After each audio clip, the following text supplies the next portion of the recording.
Friday, the 17th of January, 2025. Good morning. Welcome to the Starr Breakfast News.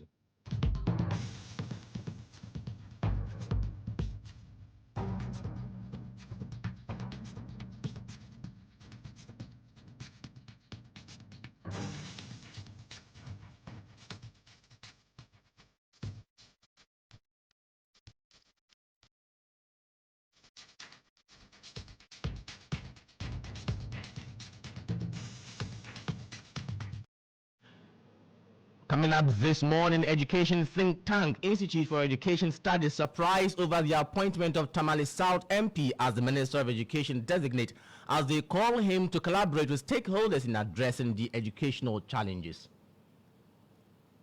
Extremely surprised. In fact, I've spoken to most of the players in the sector, and I can tell you that this was not what most people were expecting. The presidents have really driven all of us. But the National Association of Graduate Teachers says they will support the minister if he does the right thing.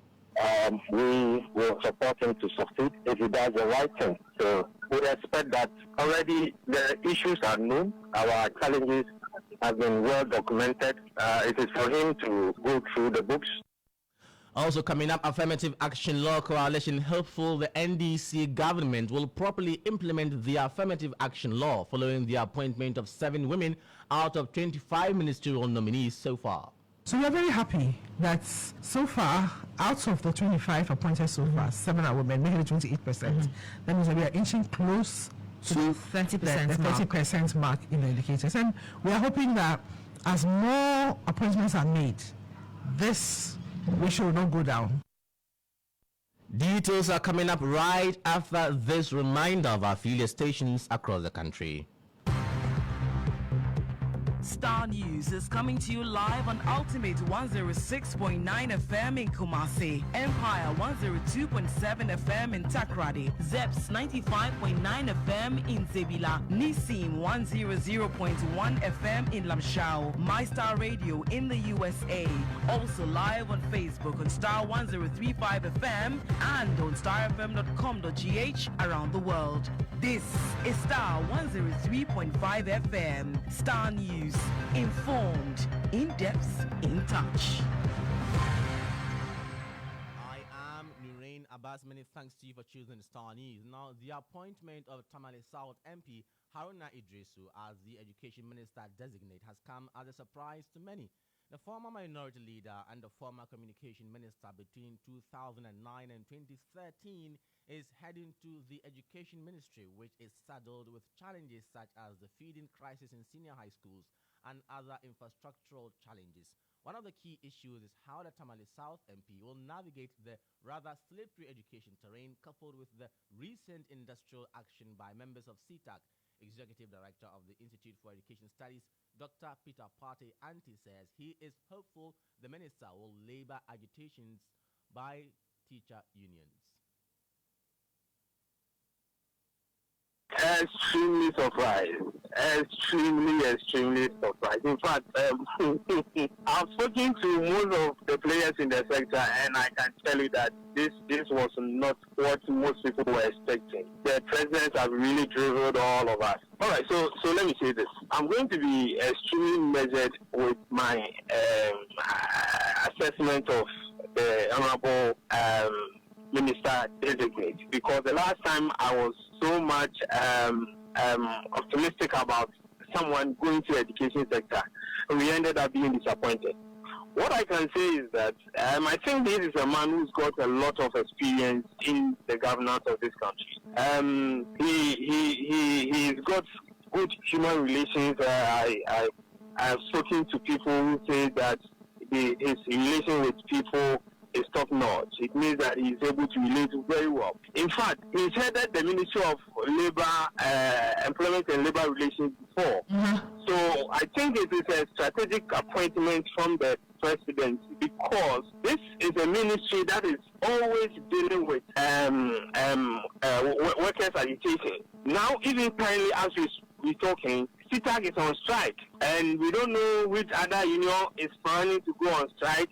The next time you hear NAT, you hear NAGAT, you hear UTAG. So this is a ministry that needs someone that understands labor relations and will be able to, as much as possible, relate with the people in that particular.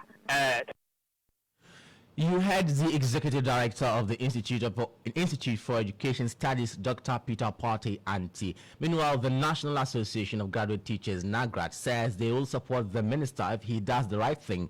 Jacob Anaba, vice president of NAGRAT, has been speaking to Starr News. We will support him to succeed if he does the right thing. So we expect that already the issues are known, our challenges have been well documented. It is for him to go through the books and then make contact with the necessary stakeholders and have discussion with them on the way forward. Most of the issues have been well documented. The solutions are well known. It is for him to engage and carry on the good work that has been done already.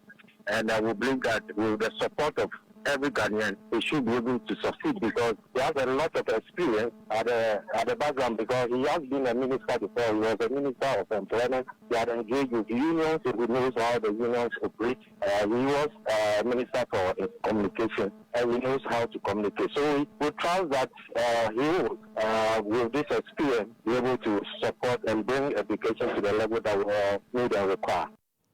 Well, NAGRAT is also urging the NDC administration to put together a policy document to guide the implementation of the free senior high school policy. The unfortunate issue is that we don't have a policy document that guides all of us. The government wanted to lay, I think, a law or something before the parliament recess, but they could not do that. I think we have to look at that and make sure that we have a policy document that will guide all of us. Because the challenges that are coming are issues that we all need to sit at the table and discuss and have a solution to them. We know the issues and we know the solutions. The NDC promised a certain direction. We are looking forward to that. For example, they indicated that there will be a dedicated funding for the free SHS. We want to see what that means. Where are we getting the money from? Let's move on to other stories. The Affirmative Action Law Coalition said it is hopeful the NDC government will properly implement the Affirmative Action Law following the appointment of 7 out of 25 ministerial nominees so far. This loosely translates to some 28%, making him on track to achieving his promise of 30% female representation in his cabinet. The Affirmative Action Law aims at promoting gender equality and women empowerment by addressing the systematic barriers that has hindered women in the Ghanaian society by appointing at least 30% women into ministerial and managerial positions. Here is convener of the Affirmative Action Coalition and managing director of ALC Law Consult, Sheila Minka Premo, reaction to the appointment announced so far by President John Dramani Mahama. So speaking on behalf of the Affirmative Action Law Coalition, our interest is in ensuring that this law, which was passed in 2024, that's Affirmative Action Gender Equity Act of 2024, Act 1121, is implemented. And the law requires that from the time it is passed, that's from 2024 to 2026, at least 30% of appointees, as far as the executive is concerned, should be women. This is because in many, over the years, the number of women in terms of ministers' position, in terms of CEOs of big corporate organizations, of government interest in have been men. So we are very happy that so far, out of the 25 appointed so far, 7 are women, making it 28%. That means that we are inching close to 30% the 30% mark in the indicators. And we are hoping that as more appointments are made, this ratio will not go down. Okay. We would even be either retained or get better. Now, scrap dealers who were evacuated from the Agbogbloshie market about 5 years ago have returned in full force. Despite putting up structures and starting operations, the Scrap Dealers Association of Ghana said It plans to petition the Greater Accra Regional Minister and the incoming mayor about securing the land for their businesses. Rosemond Akwakwa spent the day with them and reports. The old Agbogloshi market, once a bustling trading hub, now stands deserted, a shadow of its vibrant past.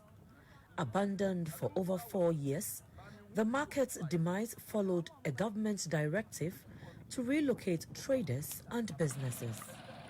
This deserted space was once a home to onion traders, scrap dealers, plastic recyclers, Kantanka Company, slaughterhouses, and bus stations.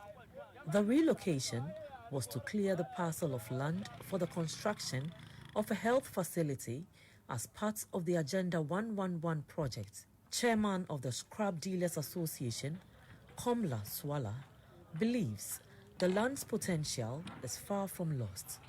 Speaking to GH1, he explained why the association is pushing for a second chance. Government came. I'll say our government came. But we are not here because it's our government. We are here because we've been evicted without making good use of the land. So we are in here now back. We are back here to rebuild our businesses, waiting to hear from the new government, which is the NDC. If the proposal that has removed us from here is in good plans of the current government, I mean the NDC, I think they will even handle us better than the MPP for us to move out from here. Other members of the association also voiced their concerns, sharing the daily struggles they face as a result of the relocation. We'll bring you the extended version in subsequent bulletins.